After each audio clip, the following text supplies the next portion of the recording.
What's up, guys? Mark here from VIP Shop Management. This is one of the biggest updates ever. I'm sure you saw the DVI, how service writer can send it to the technician. Technician does the DVI on his phone, no app, no login, and send it back to the customer, with an estimate, no app, no login. Same thing we're doing here with dispatcher. Basically, the ability to just to drag and drop and send it to the technician. It's technician assignment.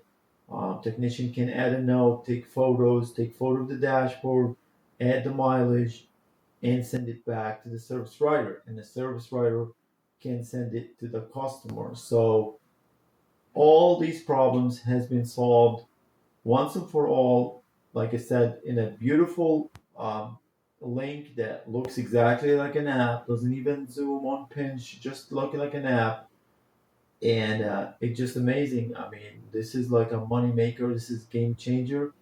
I'm sure we're gonna have some bugs next week. Next week, probably I'm gonna be focusing on fixing bugs. It's gonna be released tomorrow, and it's gonna be a game changer for technicians. No more, technicians don't need tablet. They're never going to be on tablet, but they're always on their phones.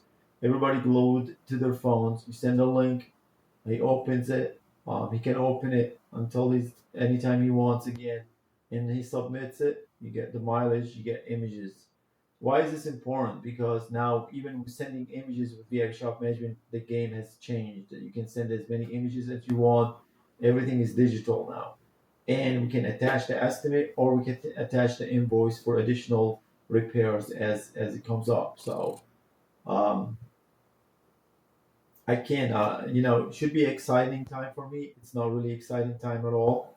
I haven't seen my daughter for over 508 days, and I've talked about it here and there, but it's really a disgusting situation when government in the state of Michigan become a criminal organization, pushing gender identity change on my daughter, to defraud the U.S. government. To basically, it's all about mental health, and we've heard about the fraud in Minnesota. It's happening here in the state of Michigan, and the most disgusting fraud I've ever witnessed, dragging my daughter into psychiatric hospital, drug her, coach her, anything and everything happened while railroading me in court. I've witnessed judge lying. I've witnessed AGs lying and committing fraud after fraud after fraud.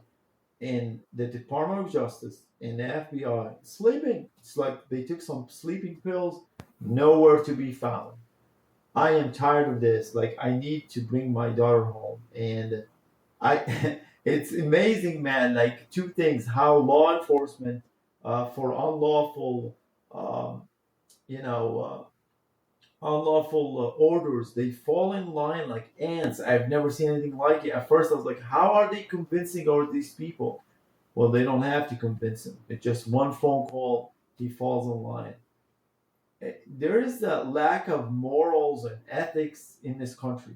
I've been in this country since for 26 years, since I was 19. I don't know anything about Lebanon. I know everything about this country. And after paying like almost $500,000 in federal and state taxes for the past 2 years, kidnapped my daughter to cash out on her pain, fraud after fraud. I just filed my paperwork to run for congressman in my district. I don't want to do it. It looks like I have to do it. It's just fraud between Ilhan Omar, Rashida Tlaib, and I don't know what else is going on. Defrauding the U.S. government, and they get to the point to attack our children. The president mentioned it briefly that some states, he said it in the State of the Union, some states are pushing gender identity change on our children without the parents' consent, and that's exactly what's happening to my daughter.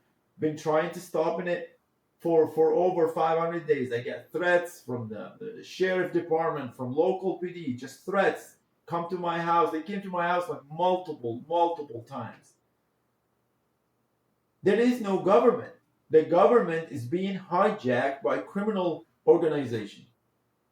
and we don't have legacy media. You contact them, they're nowhere to be found. They just want to tell you the lies. Man, it's either we fix this country or I don't know. I think the good people in this country needs to move because the future of this country right now, if we're attacking children, if we have a government here in the state of Michigan that so low that what is it? Is the state of Michigan broke or something that they have to defraud the U.S. government, defrauding the taxpayers by weaponizing mental health on children and force gender identity change on children? What is going on? Where is the Department of Justice? I contact the Department of Justice every day and the FBI every day. They don't even respond.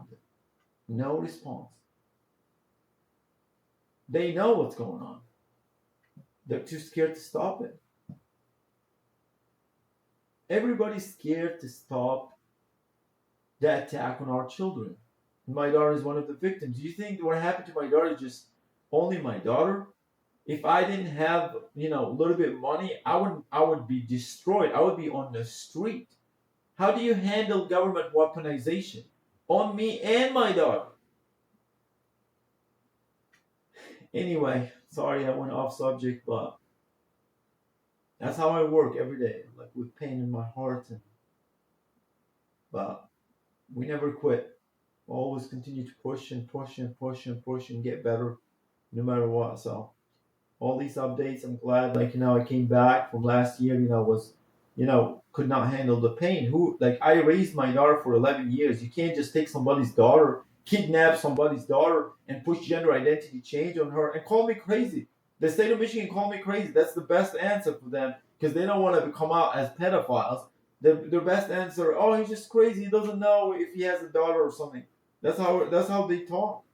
They lie to us the same way they lie to us on the news. Where is the Epstein file? There's no such thing. I have it on my desk. Oh, it disappeared. That's how they lie to us. Anyway, you're going to see something amazing tomorrow. Sorry I went off subject. And I'm not sorry at the same time, to be honest with you. Because my daughter comes first. Our children comes first. And this country used to be the home of the brave.